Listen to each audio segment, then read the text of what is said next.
action figure and Masters of the Universe collector fan type people. Scott ToyGuru Neitlich here, the brand manager for Mattycollector and Masters of the Universe Classics for the bulk of its run.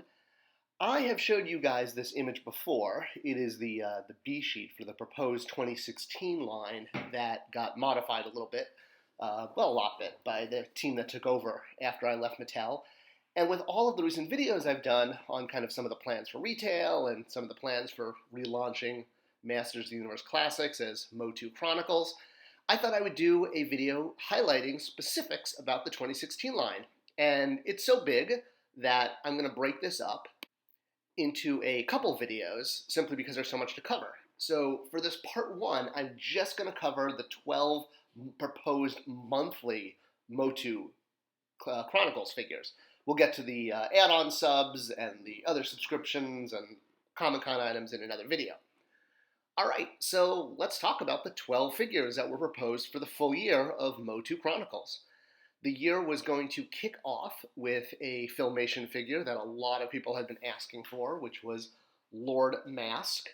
And for some reason, I think like when we did characters like Nefthu and some other Filmation characters, there was like this thought like, oh, this means they won't be doing Lord Mask, and I don't know, it was weird. People thought that like we were picking and choosing, but I mean, the plan was to get to him, obviously. There were a lot of customs of him out there, you know, and that was a big way we judged kind of the demand for Filmation characters, since there's literally hundreds of them, was we looked a lot at like, you know, which are the characters that fans are making themselves, because that was a good indication of fan demand. And, you know, the plan was obviously to get to Lord Mask. We just couldn't get to him, I think, soon enough for some fans, and there tended to be like this pushback that we weren't doing Lord Mask quick enough. But he was in the plan, and the nice thing was he wasn't just in the plan for what would have been the full year of MOTUC Chronicles, but he actually did get made. So that was fantastic. This was not the B sheet for him. This was just one I found online of, again, one of those, you know, custom kind of, you know, figures that fans were doing. But this was him. So he got made by the Four Horsemen, and he came out great. So he was one of the figures that was planned for MOTUC Chronicles that did wind up making it out as an action figure. Not all of them did. I think the new team cut the line down to, what is it, 6 figures, I think, plus a sub-exclusive. So the line that I had planned out was a full year of 12 figures with a sub-exclusive and an add-on sub and beasts and all that. And we'll get to that over the course of, I think, a couple videos, since this one I noticed when I finished wound up being close to 30 minutes, one of my longer videos. So I'm just going to be going through those 12 figures, as I said. And here he is packaged, and here he is reversed packaged, and you'll notice one of the things is there's no bio anymore on the 2016 figures. Now again, for MOTUC Chronicles, it would have been an all-new packaging, and the idea was we would have continued the bios. I think one of the reasons the bios weren't used by the new team is I had basically written a ton of bios. Just a ton. Not just the ones that were released, but probably about 30 or 40 of upcoming figures that hadn't come out yet. But I hadn't written a lot of Filmation characters, because in the beginning, we didn't have rights to Filmation. I did do some Filmation characters. I wrote bios for them, but not everyone. So I think because there weren't bios for every single character in what was proposed for the 2016 line, like example Lord Mask, bio goes here. I think it was just easier for the new team to just nix the bios entirely, since I hadn't written bios for everyone. I don't, you know, that's just what I'm kind of thinking happened. Alright, so moving on to the next figure, February 2016. Was scheduled to be Despara, the evil version of She-Ra when she was working for Horde before she, you know, kind of got her memory back, or, you know, if you will. And this was a character that was created by Rob David at Mattel, and, you know, to basically give a version of the character of Adora when she was under Shadow Weaver's care, and, you know, she didn't realize who her true parents were, and, you know, et cetera, et cetera. Needless to say, not only did she catch on with the fans, but all of us around Mattel just loved this concept. It was just really cool. And we saw that fans were making B-sheets and making custom figures of what she could look like. And again, we thought that was just really cool. So it was definitely a character that we were behind, and I even made sure to work her into the MOTUC Classics mini comics. One of the reasons was the mini comics basically had a lot of was all the characters we basically couldn't get to, at least that way they'd be represented in the mini comics. But she did get to be a figure. She wasn't the February MOTUC Chronicles figure. I think she became the subscription figure for 2016 Masters of the Universe Classics, is what the new team did with her. So that was awesome. I mean, I'm just glad she got out, regardless of what slot or what month or, how she was done. She got to be an action figure, and that was really cool. So here she is packed out in all of her angry Adora football face glory. I mean, just because she's got those black lines under her eyes. I know she doesn't play football, or soccer, as they call it in England. So, yeah, and here's Adora as a member of the Evil Horde. And again, no bio on her, for kind of the same reason. I never wrote a bio for Dispara, and likewise, I think it was just easier for the new team to just nix the bios than to kind of fill in some of the gaps, since some characters for the 2016 lineup had bios, some didn't, et cetera, et cetera. Next up, the March MOTUC Chronicles figure was going to be Raja. So Raja here, and this is a fan custom of Raja. I mean, that is really badass, if I want to say. Like, whoever did this did an awesome job. I just pulled this off of Google. So Raja was one of the runners-up for the fan creation contest in 2012. This was the winner that Nate created, which was Castle Grayskull Man. And this was the artwork that was created to show at San Diego Comic-Con of the winner and the runners-up. We had original artwork created of all of them just to kind of show what they would look like in the Masters of the Universe world. And Castle Grayskull Man, of course, because he was the winner, actually got made as a figure in 2012. And we wanted to definitely, honor that and keep that place special, because the idea was, we were only going to be making the winner's figure. But kind of my sneaky workaround was finding a way to get all of the runner-up figures into the mini comics. So Rajar here, so that was created by Angelia Pettis. I hope I'm pronouncing the name right. This was the artwork that was created for the runners-up. All the runners-up got original artwork created for them. And again, he had 4 arms and a little monkey and a bunch of swords, and again, really cool visual. And I remember he worked out how the arms would work using like Webster's backpack type mechanism. And a lot of fans created even bios for Raja, just like based on what he looked like and how they thought he could fit into the world. And we did tell all of the people who entered the fan contest that they could definitely create a bio, but it was not guaranteed to be their bio, if you will. So this was actually the submission that he sent in, and I believe his creator wanted him to be kind of a snake hunter, hunting the snake men. But where he wound up fitting in is as one of Skeletor's Revenge Squad members. You can see him to the left of Skeletor there, along with all the other runner-ups.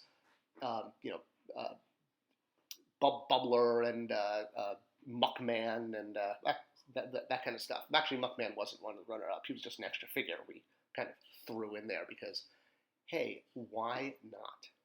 Always good to have more characters because, that meant we could potentially do more figures. And there you see Raja taking on Netta to the death. I love that shot. That's just like one of my favorite things that Axel did, was that little tiny shot there. You have to really look at all the details. He's an amazing artist, by the way. And, more fan art of Raja. So again, he really caught on. I think of all the runners-up, he was one of the more popular, which is why I wanted to get to him kind of sooner than later in the Chronicles line. So he was scheduled to be in the third one, right? So February, March, April, right? Did I do that right? So he the first half of the year. I think I lost track at this point. But, again, this is a fan custom, a blurry one at that. Next up, we would have had General Sundar. So he would have followed up in the next monthly slot. And much like some of the figures, he did wind up getting made. So he was one of the lucky few that kind of made it from the 2016 MOTUC Chronicles line list into what became the 2016 Masters of the Universe Classics line that Mattel did put out. and that he would have shared a lot of tooling with the Horde troopers, and that's probably one of the reasons he made it, is because he had a little less tooling. I think they probably went for the figures that were less design intensive, which from a logistics standpoint makes total sense.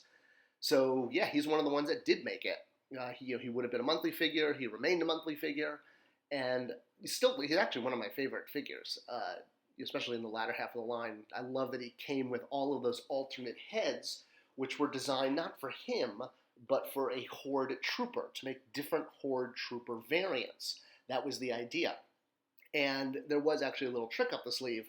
So, the intention was to use all of the different heads to be able to customize not General Sundar, but Horde troopers, so that you could have, the underwater troopers and, et cetera, et cetera.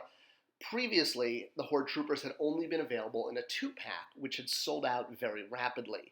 And not only were they were expensive and hard to get, even from day one, though, we knew that the Horde trooper body would work really well, with different heads on it. We deliberately even did that at Comic-Con, showing what it would look like with Hordak and He-Man.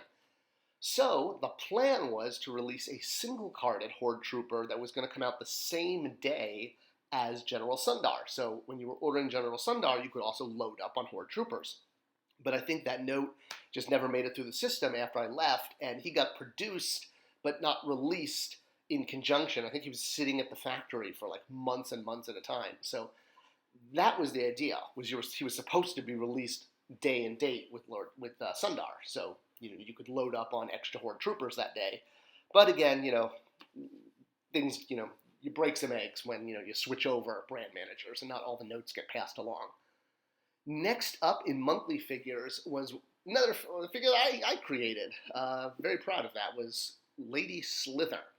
So the idea behind Lady Slither is the unnamed one was sort of setting up different, evil forces on different planets around the galaxy. King Hiss was one of his chief lieutenants, and he was on Eternia, and Lady Slither was sort of King Hiss' counterpart, and her territory was Tralla. So that was, and also I thought it would be great to have the Snake Men have a female, because there were no females yet in the Snake Men. And her power would have been, changing her lower body into a snake tail, kind of like that, which meant the action figure, and this is a really cool fan custom of her. I'm very jealous of people who can make customs, because I cannot, or at least they don't come out as well as I'd like. The idea was, she would basically, like Mermista, come with 2 lower halves. So she would have her human half, and then she would get a snake lower half that would be interchangeable. You could just, pop it off. Again, just like Mermista. We'd already done that before. It was pretty much established.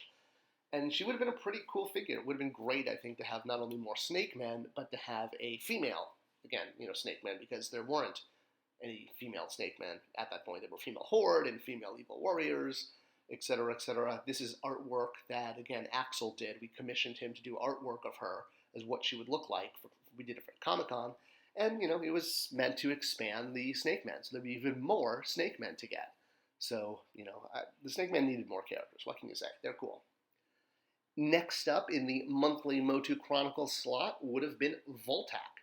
So another Filmation character, and another one who definitely did not have a bio, since I didn't write bios for most of Filmation, because we didn't have rights to it when I was writing the bios back in, 2007, 2008. There's a whole other video about that. You can watch, I think, the King Grayskull video and the He-Man video. I talk about that. So Voltak, again, one of those characters that fans really wanted from Filmation. He was a Horde member. He, had giant wings. He was very cool looking, very cool color scheme, and made sense to put into the lines. As soon as we got Filmation rights, he was definitely on the short list of characters to get to. And much like, some of his counterparts there, he did make it into the line, like, Lord Mask. Both a figure that was planned for MOTUC Chronicles and made it into Masters of the Universe Classics 2016. So definitely, it was really cool to see the figures that did make it as toys, as opposed to the ones like Lady Slither that didn't quite make it, just was a name on a piece of paper if it was going to be a full year. I think the new team, they shrunk it to 6 figures, right? I mentioned that already, so I'm probably repeating myself. It's a long video, what can I say?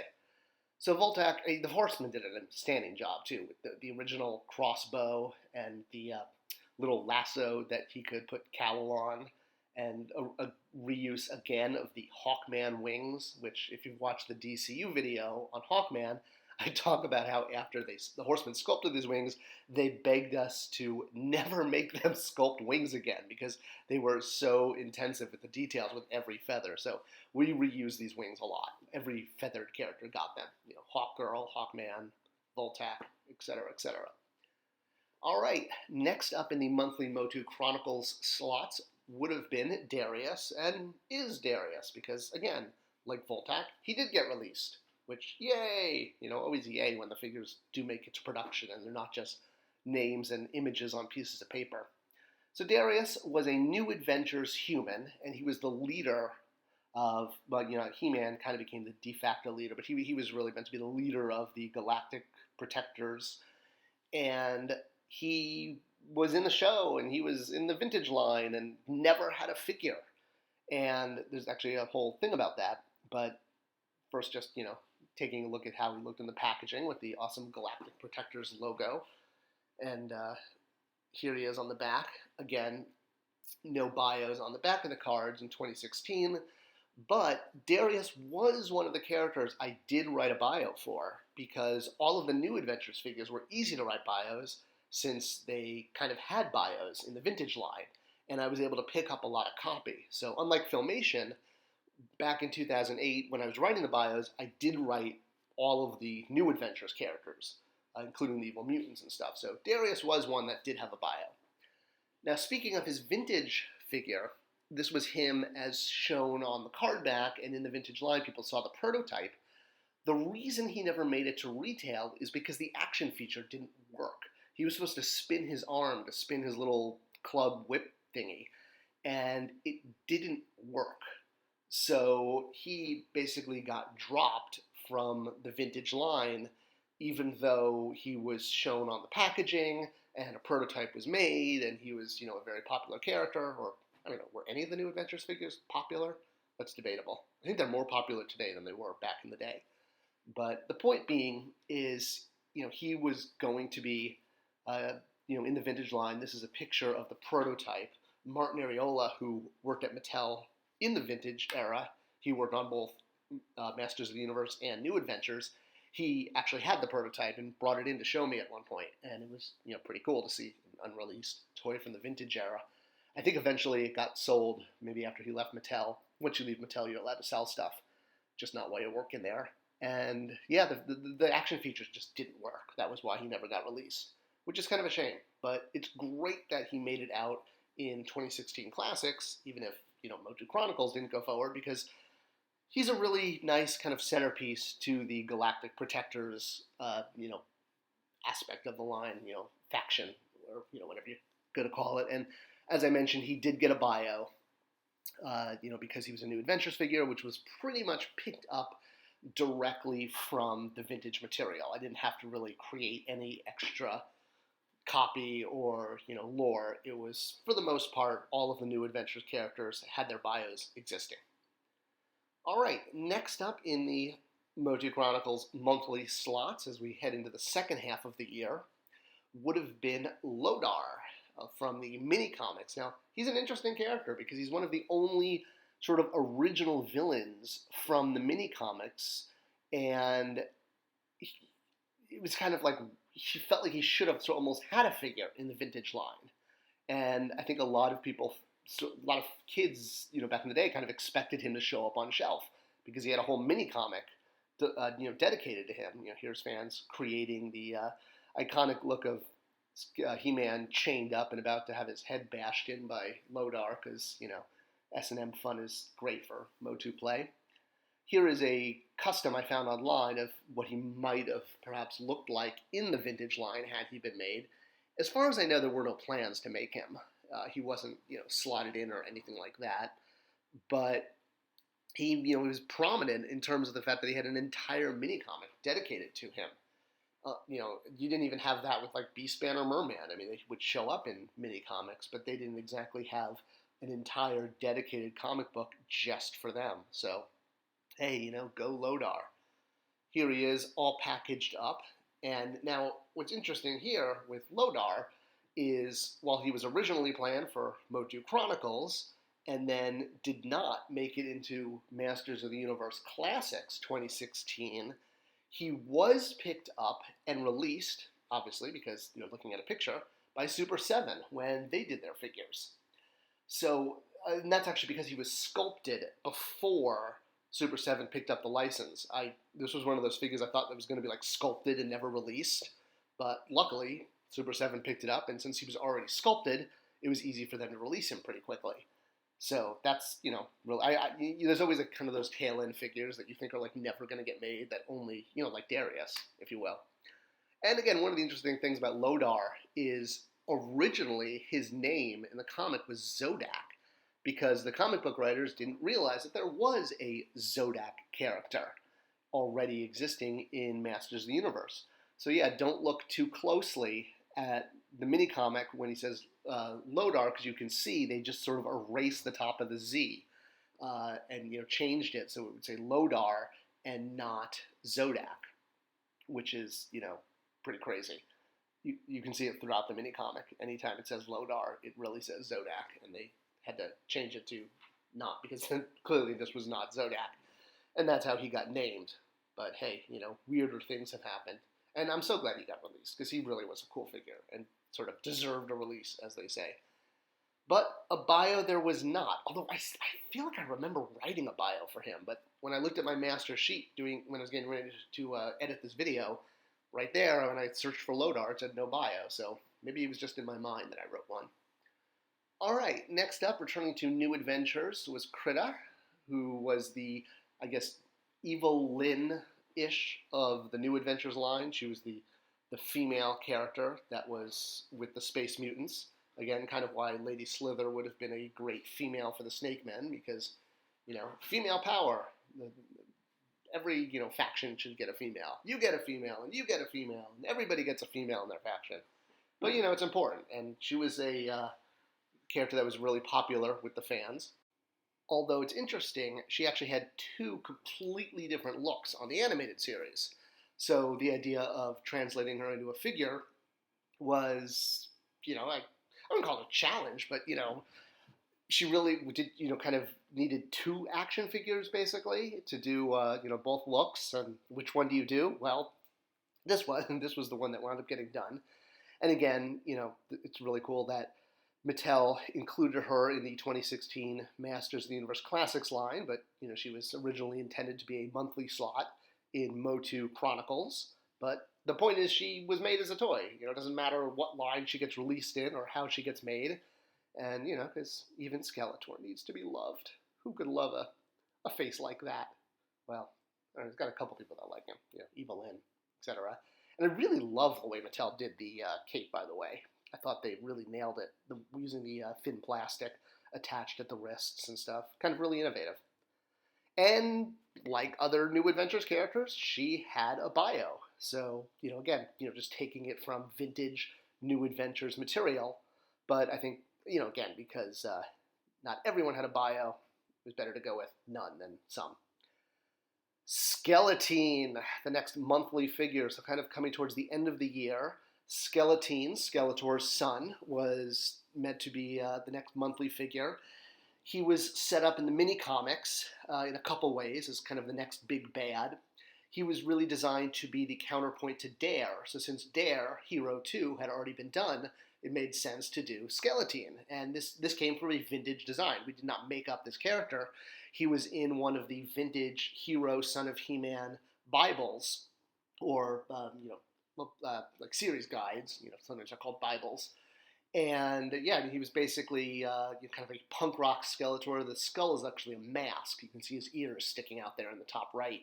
So he doesn't have a skull face, but it's more that he's wearing a skull mask, and he was the archenemy, if you will, of Dare there to the left. And, to his counterpart, just like He-Man versus Skeletor, you can see some of the vintage art in this slide that I showed at San Diego Comic-Con, as well as Axel's reinterpretation of this art. Yeah, he had a flying motorcycle back in the day, kind of like Ghost Rider. What can I say? Here's a close-up of Axel's art that he did, showing how he could take that vintage sketch and modernize it a little bit and show what he might look like in the MOTUC Classics line. And he was, kind of meant to be part of MOTUC Chronicles, and that's kind of what Chronicles is all about. This is a fan custom, but, again, another fan custom. A lot of fans definitely like this character, and I wish we could have gotten to him. And he did have a bio, since he was an original character that was created and sort of tied together a lot of the continuity, especially with the mini-comics. I did write a bio for him. There you go.